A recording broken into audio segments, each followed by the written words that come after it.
Hi friends, welcome to our channel mission PSC. ഞാൻ ശ്രീജാസി സുന്ദർ. എല്ലാവർക്കും സുഖമാണെന്ന് വിചാരിക്കുന്നു. അതുപോലെ തന്നെ എല്ലാവരും നന്നായി പഠിക്കുന്നുണ്ടെന്ന് വിചാരിക്കുന്നു. അപ്പോൾ ഇന്നത്തെ ക്ലാസ്സിൽ നമ്മൾ പഠിക്കാൻ പോകുന്നത് ബലത്തെ പറ്റിയാണ്, അതായത് ഫോഴ്സിനെ കുറിച്ചാണ്. ഈ ഒരു ഭാഗത്ത് നിന്നും PSC സാധാരണയായിട്ട് ചോദ്യങ്ങൾ ചോദിക്കാറുണ്ട്. അപ്പോൾ എല്ലാവരും നന്നായി തന്നെ പഠിക്കുക, ആത്മാർത്ഥമായി തന്നെ പഠിക്കുക കേട്ടോ. ഇന്നത്തെ ക്ലാസ് മുഴുവൻ SCERT ടെക്സ്റ്റ് ബുക്കിനെ ബേസ് ചെയ്തിട്ടാണ് എടുത്തിരിക്കുന്നത്. അപ്പോൾ എല്ലാവരും അറിയാത്ത പോയിന്റ്സ് നോട്ട് ചെയ്ത് വെച്ച് പഠിക്കാൻ ശ്രമിക്കുക. അപ്പോൾ നമുക്ക് നേരെ ഇന്നത്തെ ക്ലാസ്സിലേക്ക് പോകാം. അപ്പോൾ ബലം എന്ന് പറഞ്ഞാൽ എന്താണ്? ഒരു വസ്തുവിന്റെ ആകൃതിക്കോ വലുപ്പത്തിനോ വ്യാപ്തത്തിനോ നിശ്ചലാവസ്ഥയ്ക്കോ ചലനാവസ്ഥയ്ക്കോ മാറ്റം വരുത്തുകയോ അതിനുള്ള പ്രവണത ഉളവാക്കുകയോ ചെയ്യുന്നത് എന്താണോ അതിനെയാണ് നമ്മൾ എന്ത് പറയുന്നത്? ബലം അഥവാ ഫോഴ്സ് എന്ന് പറയുന്നത്. എന്താണ്?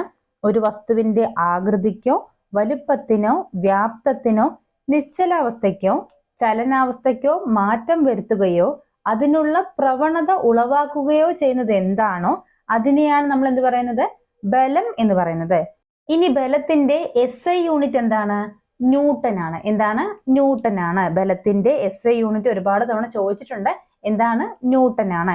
ഈ ഒരു ന്യൂട്ടൺ എന്ന് പറയുന്നത് 1 kg/m/s² ആണ് എന്ന കാര്യം കൂടി പഠിച്ചു വെക്കുക കേട്ടോ. ബലത്തിന്റെ SI യൂണിറ്റ് എന്ന് പറയുന്നത് ന്യൂട്ടൺ ആണ്. 1 ന്യൂട്ടൺ എന്ന് പറയുന്നത് 1 kg/m/s² ആണ് എന്ന കാര്യവും ഓർത്തിരിക്കാം. അതുപോലെ തന്നെ ബലത്തിന്റെ CGS യൂണിറ്റ് എന്താണ്? അത് ഡൈൻ ആണ്. എന്താണ്? ഡൈൻ ആണ്. SI യൂണിറ്റ് ന്യൂട്ടനും CGS യൂണിറ്റ് എന്താണ്? ഡൈനുമാണ്. ഇനി ഒരു വസ്തുവിന്റെ ഭാരം എന്ന് പറഞ്ഞാൽ എന്താണ്? ഒരു വസ്തുവിന് മേൽ ഭൂമി പ്രയോഗിക്കുന്ന ആകർഷണ ബലമാണ് അതിന്റെ ഭാരം എന്ന് പറയുന്നത്. എന്താണ് ഭാരം എന്ന് പറയുന്നത്? ഒരു വസ്തുവിന് മേൽ ഭൂമി പ്രയോഗിക്കുന്ന ആകർഷണ ബലമാണ് അതിന്റെ ഭാരം എന്ന് പറയുന്നത്. അപ്പോൾ ബലം എന്ന് പറഞ്ഞാൽ എന്താണ്? ഒരു വസ്തുവിന്റെ ആകൃതിക്കോ വലുപ്പത്തിനോ വ്യാപ്തത്തിനോ നിശ്ചലാവസ്ഥയ്ക്കോ ചലനാവസ്ഥയ്ക്കോ മാറ്റം വരുത്തുകയോ അതിനുള്ള പ്രവണത ഉളവാക്കുകയോ ചെയ്യുന്നത് എന്താണോ അതിനെയാണ് ബലം എന്ന് പറയുന്നത്. ബലത്തിന്റെ SI യൂണിറ്റ് ന്യൂട്ടനും CGS യൂണിറ്റ് എന്താണ്? ഡൈനുമാണ്. ഇനി ഒരു വസ്തുവിന്റെ ഭാരം എന്താണ്? ഭൂമി ആ വസ്തുവിന് മേൽ പ്രയോഗിക്കുന്ന ആകർഷണ ബലമാണ് എന്തെന്ന് പറയുന്നത്? ആ വസ്തുവിന്റെ ഭാരം എന്ന് പറയുന്നത്. ഇനി നമുക്ക് ഭൂമിയിലുള്ള വിവിധ തരം ബലങ്ങൾ ഏതൊക്കെയാണ് നോക്കാം. ഏതൊക്കെയാണ് പ്രധാനപ്പെട്ട ബലങ്ങൾ? പേശീബലം, കാന്തിക ബലം, സ്ഥിത വൈദ്യുത ബലം, ഗുരുത്വാകർഷണ ബലം, യാന്ത്രിക ബലം, ഘർഷണ ബലം, ന്യൂക്ലിയർ ബലം. ഏതൊക്കെയാണ്? പേശീബലം, കാന്തിക ബലം, സ്ഥിത വൈദ്യുത ബലം, ഗുരുത്വാകർഷണ ബലം, യാന്ത്രിക ബലം, ഘർഷണ ബലം, ന്യൂക്ലിയർ ബലം. ഇനി നമുക്ക് ഓരോ ബലങ്ങളും എന്താണെന്ന് പ്രത്യേകം പഠിക്കാം. മനുഷ്യനും മറ്റു ജീവികളും പ്രവൃത്തി ചെയ്യാൻ ഉപയോഗിക്കുന്ന ബലമാണ് പേശീബലം എന്ന് പറയുന്നത്. എന്താണ്? മനുഷ്യനും മറ്റു ജീവികളും പ്രവൃത്തി ചെയ്യാൻ ഉപയോഗിക്കുന്ന ബലത്തെയാണ് നമ്മൾ എന്ത് പറയുന്നത്? പേശീബലം എന്ന് പറയുന്നത്. അതുപോലെ തന്നെ കാന്തം പ്രയോഗിക്കുന്ന ബലമാണ് കാന്തിക ബലം എന്ന് പറയുന്നത്. കാന്തം പ്രയോഗിക്കുന്ന ബലം ഏതാണ്? കാന്തിക ബലമാണ്. കാന്തത്തിന് ആകർഷണ വികർഷണ സ്വഭാവമുണ്ട് അല്ലെ? കാന്തത്തിന് എന്തുണ്ട്? ആകർഷണ വികർഷണ സ്വഭാവമുണ്ട്. ഇതെല്ലാം SCERT ടെക്സ്റ്റ് ബുക്കിൽ തന്നിരിക്കുന്ന പോയിന്റ്സ് ആണ്. കൃത്യമായി തന്നെ പഠിച്ചു വെക്കുക കേട്ടോ. അതുപോലെ തന്നെ സമ്പർക്കരഹിത ബലമാണ് എന്തെന്ന് പറയുന്നത്? കാന്തിക ബലം എന്ന് പറയുന്നത്. കാന്തിക ബലം ഏതു തരം ബലമാണ്? സമ്പർക്കരഹിത ബലമാണ്. മുടിയിൽ ഉരസിയ പ്ലാസ്റ്റിക് പേനയ്ക്ക് ചെറിയ കടലാസ് കഷ്ണങ്ങളെ ആകർഷിക്കാൻ കഴിയുന്നത് എന്ത് ബലം ഉള്ളത് കൊണ്ടാണ്? സ്ഥിത വൈദ്യുത ബലം ഉള്ളത് കൊണ്ടാണ്. എന്തുകൊണ്ടാണ്? സ്ഥിത വൈദ്യുത ബലം ഉള്ളത് കൊണ്ടാണ്. ഈ ഒരു പോയിന്റ് ഒരുപാട് തവണ ചോദിച്ചിട്ടുണ്ട് കേട്ടോ. മുടിയിൽ ഉരസിയ പ്ലാസ്റ്റിക് പേനയ്ക്ക് ചെറിയ കടലാസ് കഷ്ണങ്ങളെ ആകർഷിക്കാൻ കഴിയുന്നത് ഏതുതരം ബലം ഉള്ളത് കൊണ്ടാണ്? സ്ഥിത വൈദ്യുത ബലം ഉള്ളത് കൊണ്ടാണ്. ഈ സ്ഥിത വൈദ്യുത ബലവും ഏതുതരം ബലമാണ്? സമ്പർക്കരഹിത ബലമാണ്. സ്ഥിതവൈദ്യുത ബലവും കാന്തിക ബലവും സമ്പർക്കരഹിത ബലമാണ്. അപ്പോൾ പേശീബലം എന്ന് പറഞ്ഞാൽ മനുഷ്യനും മറ്റു ജീവികളും പ്രവൃത്തി ചെയ്യാൻ ഉപയോഗിക്കുന്ന ബലത്തെയാണ് പേശീബലം എന്ന് പറയുന്നത്.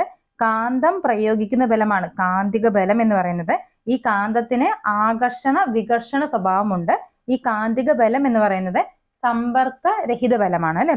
അതുപോലെ തന്നെ മുടിയിൽ ഉരസിയ പ്ലാസ്റ്റിക് പേനയ്ക്ക് ചെറിയ കടലാസ് കഷ്ണങ്ങളെ ആകർഷിക്കാൻ കഴിയുന്നത് ഏത് ബലമുള്ളത് കൊണ്ടാണ്? സ്ഥിത വൈദ്യുത ബലം ഉള്ളത് കൊണ്ടാണ്. അതുപോലെ തന്നെ ഈ സ്ഥിത വൈദ്യുത ബലവും സമ്പർക്കരഹിത ബലമാണ്. പ്രപഞ്ചത്തിലെ വസ്തുക്കൾ തമ്മിൽ ഒരു ആകർഷണ ബലമുണ്ട്. നമുക്കറിയാവുന്ന കാര്യമാണ്, പ്രപഞ്ചത്തിലെ ഓരോ വസ്തുക്കൾ തമ്മിലും എന്തുണ്ട്? ഒരു ആകർഷണ ബലമുണ്ട്. ഇനി ഇത്തരം ആകർഷണ ബലം നമ്മൾ ഏത് പേരിലാണ് വിളിക്കുന്നത്? ഗുരുത്വാകർഷണ ബലം എന്ന പേരിലാണ് വിളിക്കുന്നത്. അപ്പോൾ ഇത്തരം ആകർഷണ ബലം ഏത് പേരിലാണ് അറിയപ്പെടുന്നത്? ഗുരുത്വാകർഷണ ബലം എന്ന പേരിലാണ് അറിയപ്പെടുന്നത്. പ്രകൃതിയിലെ ഏറ്റവും ദുർബലമായ ബലമാണ് കേട്ടോ ഈ ഗുരുത്വാകർഷണ ബലം എന്ന് പറയുന്നത്. എന്താണ്? പ്രകൃതിയിലെ ഏറ്റവും ദുർബലമായിട്ടുള്ള ബലം ഏതാണ്? ഗുരുത്വാകർഷണ ബലമാണ്. ഇനി ചലനവുമായി ബന്ധപ്പെട്ട ബലം ഏതാണ്? യാന്ത്രിക ബലമാണ്. ചലനവുമായി ബന്ധപ്പെട്ട ബലം ഏതാണ്? യാന്ത്രിക ബലമാണ്. ഒരു വസ്തുവിന് മുകളിലൂടെ മറ്റൊരു വസ്തു നീങ്ങുമ്പോൾ വസ്തുക്കളുടെ ചലനത്തെ തടസ്സപ്പെടുത്തുന്ന ബലം ഏതാണ്? ഘർഷണ ബലമാണ്. ഏതാണ്? ഘർഷണ ബലമാണ്. ഒരു വസ്തുവിന് മുകളിലൂടെ മറ്റൊരു വസ്തു നീങ്ങുമ്പോൾ ഈ വസ്തുക്കളുടെ ചലനത്തെ തടസ്സപ്പെടുത്തുന്ന ബലം ഏത് പേരിലാണ് അറിയപ്പെടുന്നത്? ഘർഷണ ബലം എന്ന പേരിലാണ് അറിയപ്പെടുന്നത്. ഇതുമായി ബന്ധപ്പെട്ട് ഒരുപാട് ചോദ്യങ്ങൾ ചോദിച്ചിട്ടുണ്ട്. അപ്പോൾ നമുക്ക് ഘർഷണ ബലം വളരെ ഡീറ്റെയിൽ ആയിട്ട് പിന്നെ പഠിക്കാം കേട്ടോ. ഇനി നമ്മൾ നോക്കാൻ പോകുന്നത് പ്രകൃതിയിലെ ഏറ്റവും ശക്തമായ ബലമാണ്. ഏതാണ് പ്രകൃതിയിലെ ഏറ്റവും ശക്തമായ ബലം എന്ന് പറയുന്നത്?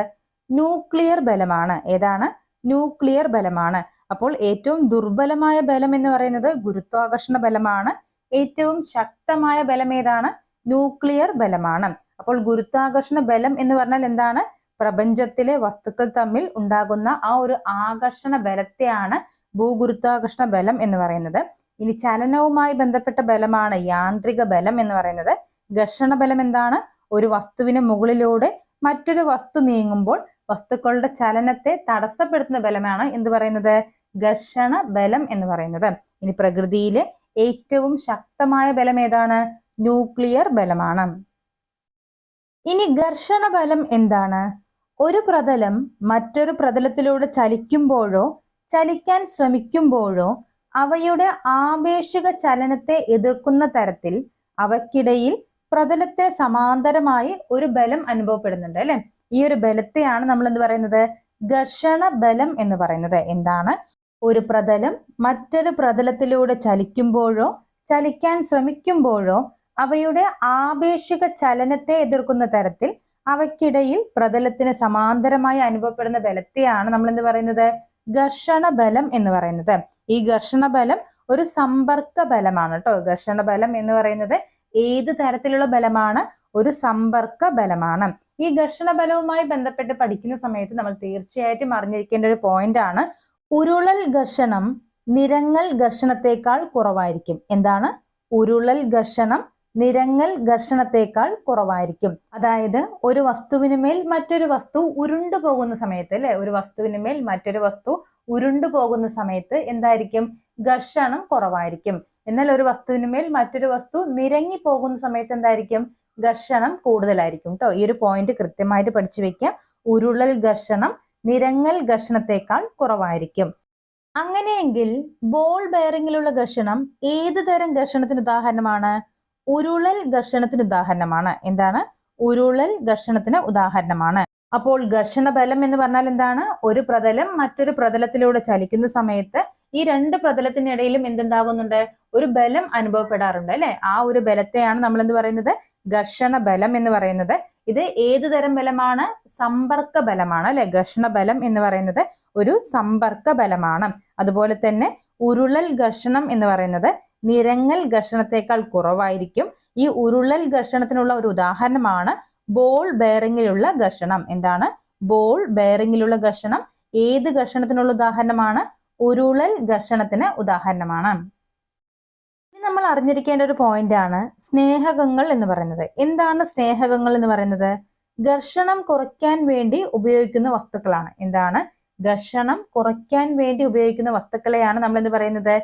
സ്നേഹകം എന്ന് പറയുന്നത്. ഈ ഗ്രാഫൈറ്റ് എന്ന് പറയുന്നത് ഖരാവസ്ഥയിലുള്ള ഒരു സ്നേഹകമാണ് കേട്ടോ. അത് പഠിച്ചു വെക്കണം. ഗ്രാഫൈറ്റ് എന്ന് പറയുന്നത് എന്താണ്? ഖരാവസ്ഥയിലുള്ള സ്നേഹകമാണ്. അപ്പോൾ ഘർഷണം കുറയ്ക്കാൻ വേണ്ടി ഉപയോഗിക്കുന്ന വസ്തുക്കളെയാണ് നമ്മൾ എന്ത് പറയുന്നത്? സ്നേഹകങ്ങൾ എന്ന് പറയുന്നത്. ഖരാവസ്ഥയിലുള്ള ഒരു സ്നേഹകമാണ് എന്തെന്ന് പറയുന്നത്? ഗ്രാഫൈറ്റ് എന്ന് പറയുന്നത്. ധാരാരേഖിതമാക്കൽ. എന്താണ് ധാരാരേഖിതമാക്കൽ എന്ന് പറഞ്ഞാൽ? ഘർഷണം കുറയ്ക്കത്തക്ക വിധം വസ്തുക്കളുടെ ആകൃതി രൂപപ്പെടുത്തുന്നതിനെയാണ് നമ്മൾ എന്ത് പറയുന്നത്? ധാരാരേഖിതമാക്കൽ എന്ന് പറയുന്നത്. എന്താണ്? ഘർഷണം കുറയ്ക്കത്തക്ക വിധം വസ്തുക്കളുടെ ആകൃതിയിൽ മാറ്റം വരുത്തുക അല്ലെ. നമുക്കറിയാം എല്ലാ വസ്തുക്കളിലും ഘർഷണം കൂടിക്കഴിഞ്ഞാൽ ചില പ്രവർത്തനങ്ങൾ ചെയ്യാൻ സാധിക്കില്ല. അതുകൊണ്ട് തന്നെ ചില വസ്തുക്കളിൽ ഘർഷണം കുറയ്ക്കേണ്ടി വരും അല്ലെ. ആ കുറയ്ക്കുന്നതിന് വേണ്ടി അതെന്താണ് ചെയ്യുന്നത്? അതിന്റെ ആകൃതിയിൽ മാറ്റം വരുത്തുകയാണ് ചെയ്യുന്നത്. അപ്പോൾ ഇങ്ങനെ വസ്തുക്കളുടെ ആകൃതിയിൽ മാറ്റം വരുത്തുന്ന ആ ഒരു രീതിയെയാണ് നമ്മൾ എന്ത് പറയുന്നത്? ധാരാരേഖിതമാക്കൽ എന്ന് പറയുന്നത്. ഇനി പറയുന്ന ഈ രണ്ട് ഉദാഹരണങ്ങളും കൃത്യമായി തന്നെ പഠിച്ചു വെക്കുക. വാഹനങ്ങളുടെ ടയറുകളിൽ ചാലുകളും കട്ടകളും രൂപപ്പെടുത്തുന്നതും അത്ലറ്റുകൾ ഉപയോഗിക്കുന്ന ഷൂസിൽ സ്പൈക്സ് ഘടിപ്പിക്കുന്നതും എന്തിനു വേണ്ടിയിട്ടാണ്? ഘർഷണം കുറയ്ക്കുന്നതിന് വേണ്ടിയിട്ടാണ്. എന്തിനു വേണ്ടിയിട്ടാണ്? ഘർഷണം കുറയ്ക്കുന്നതിന് വേണ്ടിയിട്ടാണ്. ഈ രണ്ട് ഉദാഹരണങ്ങളും കൃത്യമായി തന്നെ പഠിക്കുക. വാഹനങ്ങളുടെ ടയറുകളിൽ ചാലുകളും കട്ടകളും രൂപപ്പെടുത്തുന്നതും അത്ലറ്റുകൾ ഉപയോഗിക്കുന്ന ഷൂസിൽ സ്പൈക്സ് ഘടിപ്പിക്കുന്നതും എന്തിനു വേണ്ടിയിട്ടാണ്? ഘർഷണം കുറയ്ക്കുന്നതിന് വേണ്ടിയാണ്. അപ്പോൾ ഘർഷണം കുറയ്ക്കാൻ വേണ്ടി ഉപയോഗിക്കുന്ന വസ്തുക്കളാണ് സ്നേഹകങ്ങൾ എന്ന് പറയുന്നത്. ഈ ഖരാവസ്ഥയിലുള്ള സ്നേഹകമാണ് എന്തെന്ന് പറയുന്നത്? ഗ്രാഫൈറ്റ് എന്ന് പറയുന്നത് അല്ലെ. അതുപോലെ തന്നെ ഘർഷണം കുറയ്ക്കത്തക്ക വിധം വസ്തുക്കളുടെ ആകൃതി രൂപപ്പെടുത്തുന്നതിനെയാണ് നമ്മൾ എന്ത് പറയുന്നത്? ധാരാരേഖിതമാക്കൽ എന്ന് പറയുന്നത്. വർത്തുളപാതയിൽ ചലിക്കുന്ന വസ്തുവിന് വൃത്തകേന്ദ്രത്തിലേക്ക് അനുഭവപ്പെടുന്ന ബലം ഏതാണ്? അഭികേന്ദ്ര ബലമാണ്. ഏതാണ്? അഭികേന്ദ്ര ബലമാണ്. അതായത് വർത്തുളപാതയിൽ ഒരു വസ്തു ചലിക്കുന്നു, അതിന്റെ വൃത്തകേന്ദ്രത്തിലേക്ക് അല്ലെ, അതിന്റെ കേന്ദ്രഭാഗത്തേക്ക് അനുഭവപ്പെടുന്ന ബലം ഏതാണ്? അഭികേന്ദ്ര ബലമാണ്. ഈ അഭികേന്ദ്ര ബലത്തിനുള്ള ഉദാഹരണമാണ് ആറ്റത്തിലെ ന്യൂക്ലിയസിന് ചുറ്റുമുള്ള ഇലക്ട്രോണുകളുടെ ചലനം എന്ന് പറയുന്നത്. എന്താണ്? ആറ്റത്തിലെ ന്യൂക്ലിയസിന് ചുറ്റുമുള്ള ഇലക്ട്രോണുകളുടെ ചലനം ഏത് ബലത്തിനുള്ള ഉദാഹരണമാണ്? അഭികേന്ദ്ര ബലത്തിനുള്ള ഉദാഹരണമാണ്. ഇത്തരത്തിലുള്ള ഉദാഹരണങ്ങളാണ് കേട്ടോ എക്സാമിന് ചോദിക്കാറുള്ളത്. അപ്പോൾ ഈ ഉദാഹരണങ്ങൾ കൃത്യമായിട്ട് പഠിച്ചു വെക്കുക. ആറ്റത്തിലെ ന്യൂക്ലിയസിന് ചുറ്റുമുള്ള ഇലക്ട്രോണുകളുടെ ചലനം ഏത് ബലത്തിനാണ് ഉദാഹരണം? അഭികേന്ദ്ര ബലത്തിനാണ് ഉദാഹരണം. അതുപോലെ അഭികേന്ദ്ര ബലത്തിന് തുല്യവും നേർ വിപരീത ദിശയിൽ അനുഭവപ്പെടുന്നതുമായിട്ടുള്ള ബലം ഏതാണ്?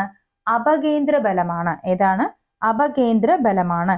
അഭികേന്ദ്ര ബലത്തിന് തുല്യവും നേർ വിപരീത ദിശയിൽ അനുഭവപ്പെടുന്നതുമായിട്ടുള്ള ബലം ഏതാണ്? അപകേന്ദ്ര ബലമാണ്.